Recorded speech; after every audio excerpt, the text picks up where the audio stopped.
কি মন খারাপ? তাহলে এই ভিডিওটা শেষ পর্যন্ত দেখো, কথা দিচ্ছি তোমার মন ভালো করার দায়িত্ব আমার। আর যদি ভালো না হয় তাহলে আমাকে আনফলো করে দিও। যাও, আজকে তোমাদের পাটের উপর শুয়ে গল্প শোনাবো, নাহলে ফিল আসবে না।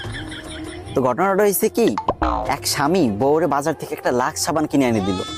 তো বউ বলল, ওগো এই সাবান কিসের জন্য আনছো? তখন স্বামী মুচকে একটা হাসি দিয়ে বলল, এই তুমি ভুলে গেছো নাকি আজকে না তোমার আর আমার ম্যারেজ ডে?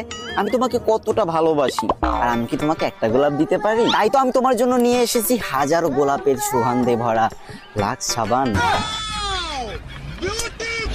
তখন বউ মুচকে একটা হাসি দিয়ে বলল, ওগো তুমি আমাকে কতটা ভালোবাসো, রোদ্দুর থেকে কত কষ্ট করে বাসায় আসছো, তুমি বসো না, ঠান্ডা মাথায় বসো, আমি তোমাকে একটা লেবুর শরবত করে দিই। তখন স্বামী বলল আচ্ছা। তারপর বউ শরবত করে আনলো।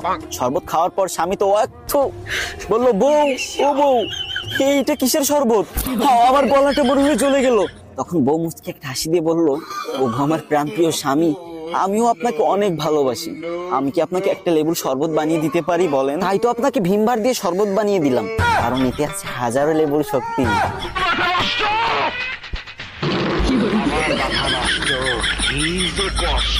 তো গাইস, গল্প বলা শেষ। তো কাদের ভালো লাগে নাই তারা আনফলো করে দিও। আর যদি ভালো লেগে থাকে, ভাই টিকটক থেকে তো কোনো টাকা পয়সা পাই না, তবে তোমাদের অনেক ভালোবাসা পাই, তাই মাঝে মাঝে চেষ্টা করি তোমাদের মুখে হাসি ফোটানোর। যদি ভালো লাগে আর যদি মন চাই তাহলে ভিডিওটা একটা শেয়ার করে দিও, পরবর্তীতে আরো ভালো ভালো গল্প নিয়ে আসবো।